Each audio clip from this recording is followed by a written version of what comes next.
Hello, I'm Robert Costa, and this is the Washington Week Extra, where we pick up online where we left off on the broadcast. Let's talk about President Trump's national security team and the officials who were with him when he was briefed about the Syria strike this week. David, when you look at this picture, what does it tell you about the inner circle? Well, first, the most important thing in any decision a president makes is who do you invite into the room? Okay, so you look at this, and the room was a little bit unusual because they were doing this in Florida. They weren't doing it at the White House. So there were a few people in this picture who probably wouldn't have been in it had this been going on in the Situation Room. Wilbur Ross is there, the Commerce Secretary. Steve Mnuchin is there, the Treasury Secretary. Not the people you would necessarily invite in for a Syrian strike conversation. There's one woman in the picture, the rising star of the NSC, Dina Powell, worked for President Bush, then went off to go work for Goldman. I've known her for a number of years. She's a serious strategist. She's sort of emerging up within the NSC. Steve Bannon was in the picture. So just days before, Bannon had been removed from the Principals Committee of the National Security Council by H.R. McMaster, who's sitting in a spot at the table where he and Bannon probably really couldn't see each other's eyes. I don't think that was completely by coincidence. And of course, Jared Kushner is there, sitting opposite the Secretary of State, Rex Tillerson. There's a little bit of debate in Washington about which one of those is really the Secretary of State. Plus, Bannon doesn't get to be at the table, but Jared does. I noticed That's that. right. Bannon was hanging back a little, but he did that before as well. Yeah. Also, look at President Trump's body language. So if you think to that iconic photograph when they're going after bin Laden during the Obama administration, Obama is just in from golf. He's sitting at the corner. He's sort of like watching this.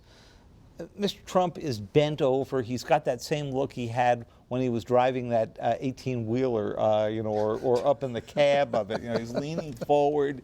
He's all intensity. One thing we should add, though, is they were not watching Tomahawk missiles in real time. Exactly. What they were watching was the vice president and the chairman of the Joint Chiefs, and they were having a conversation. That's a less gripping, no offense to the vice president, but that's a less gripping image than watching a special forces team. With that. Absolutely. Right. Also, there were no American human lives at risk in this raid, whereas, of course, in the bin Laden raid, there were many. And Bannon just keeps reappearing. He appeared at another National Security Council meeting earlier this week, according to the White House. Even though he's not on the Principals Committee, he's still part of these He has walk-in privileges to go sit into these, and so, he's sort of the Zelig of this week. He didn't show up at the press conference with King Abdullah, but he did show up for the missile strike. But the backdrop of this of course, is all these stories that are suddenly appearing in the press about the rivalry, the tension between Steve Bannon and Donald Trump's most trusted advisor, his son-in-law, Jared Kushner. We got that right here in the Post today. Wrote about it with my colleagues about Kushner and Bannon were close during the campaign, but they've really had this split apart. But it brings up another point, Karen. President Trump may be considering a staff shakeup to deal with some of the power struggles that you're talking about inside of the White House. There are reports that Chief of Staff Reince Priebus may be on the chopping block in the wake of last month's healthcare mess. Karen, what do you know about Priebus and his standing inside of the West Wing? Well, Reince Priebus, I talked to him shortly. I did a profile of him shortly before he took the job, and he said, look, I'm not going to be in this job forever, in part because this is easily the second hardest job in Washington, and in part because chiefs of staff don't last very long. When things go wrong, very often the White House chief of staff is the first person to take the blame. The second thing is that Reince Priebus has never been, truly in Donald Trump's circle of trust, the way some of these other characters in the White House are. And so again, when you're looking for a fall guy, he's a likely candidate. Are any of the names that are being floated believable based on your reporting, or is this all about people in Washington who have allies or confidants they want to see as chief of staff floating names? Well, one thing you've got to wonder is whether somebody who has other options would even want this job at this point and at this chaotic moment.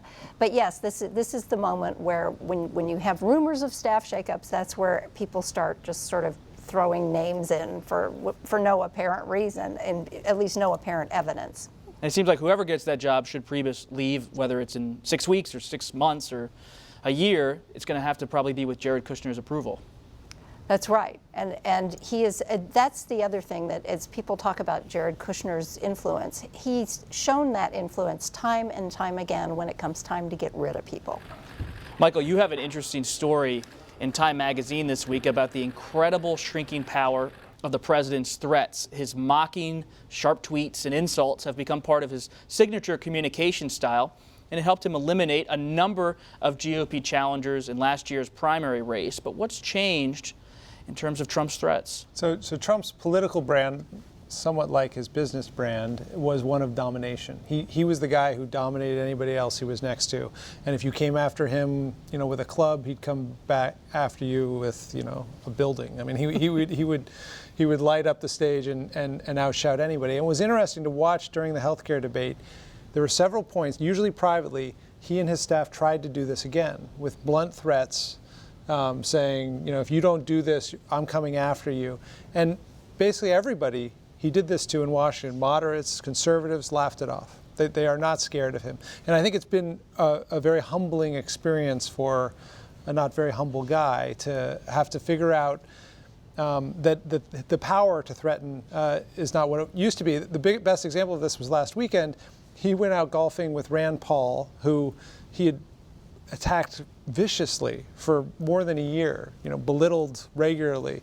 And he went out to play golf with him on his terms and then let Rand Paul go to the cameras afterwards and talk about how they had a great discussion about healthcare and we're making real progress, which was basically code for I'm winning the healthcare debate, with the president.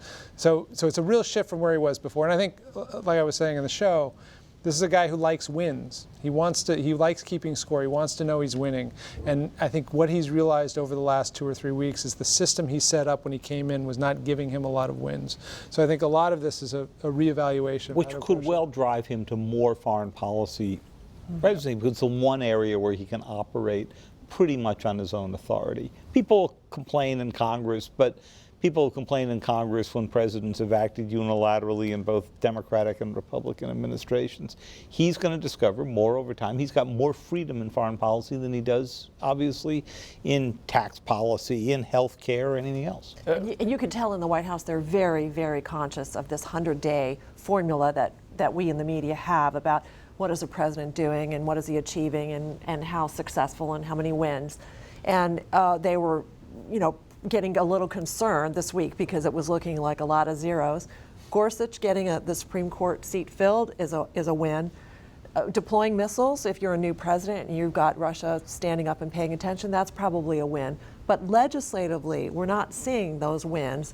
And as Michael's suggesting, the president is trying to figure out not just a system, but what techniques does he need to conquer a city that he said he could conquer easily during the campaign, drain the swamp? I think this goes back to, look, we're covering the Jared Bannon drama, but there's another issue here. Reince Priebus was brought in because he had close ties with Paul Ryan. Paul Ryan said to the president, I have a plan. Trust me, I'll get you tax reform, I'll get you Obamacare repeal, then we'll go for infrastructure. It's not working. And nobody really has a plan now. Paul Ryan was out this week, I think, saying, well, we're not really sure what we're going to do on taxes, which is huge from where he was a month ago, saying we have a plan, we're going to pass it through. So I think the president is looking at his staff. Bannon said, we got a plan. Reince Priebus said, we got a plan. And no one has a plan. So he's going to have to figure that out. And part of that is probably going to be personnel. David talked about Dina Powell being an ascending force on national security and foreign policy. She also is an economic advisor to the president. Yes. But Alexis, who's the president looking to help revive health care, tax reform? Is it Gary Cohn, the national economic advisor to the president? And is it Vice President Pence? Mm-hmm. Who? Well, I think the president has more confidence in his economic advisors who have from the beginning been formulating their own thoughts about what the tax plan should be. And I'll offer this example. Because we know that Speaker Ryan came at this idea with the chairman of the Ways and Means Committee of a border tax, and that they had this great formula for a tax plan, and everyone in the Senate is telling the president there is no way that this plan is going to be passed in the Senate, and his own economic advisors are saying that may not be the direction that we should go in. The president has naturally, I think, looked at them with more confidence, just the way he's looked at the military advisors with much more confidence that they seem to know their the profession and how things work. So I don't think the president's answered that question quite yet. Was his legislative director at fault? I don't think he could say exactly that. Is the vice president at fault? No, he deployed him to go try to see if he could rescue Healthcare 2.0. That didn't work before the break. So we'll see. I think he definitely wants to make sure that they iron out the funding for the government at the end of the month and not have a shutdown. And then we'll see what happens after that. And I do think the lesson of healthcare is, too, that the administration is going to have to actually get down into the weeds on policy. They cannot outsource this to the Hill. In all the palace intrigue, the one person I keep coming back to in my notebook is H.R. McMaster. He doesn't do interviews, he doesn't do speeches, but this national security advisor, along with Dina Powell, is really seeming to be a powerful force within the West Wing. And if you could push around Steve Bannon in this White House, that's power. Yeah, he's an experienced player.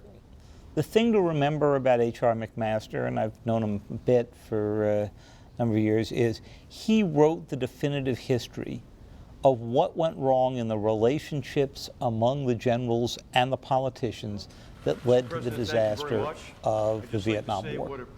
And those lessons have stuck with him. He is now converting the National Security Council to something that looks a lot more like Brent Scowcroft's National Security Council in the George H.W. Bush administration, considered to be sort of the model of how this is done.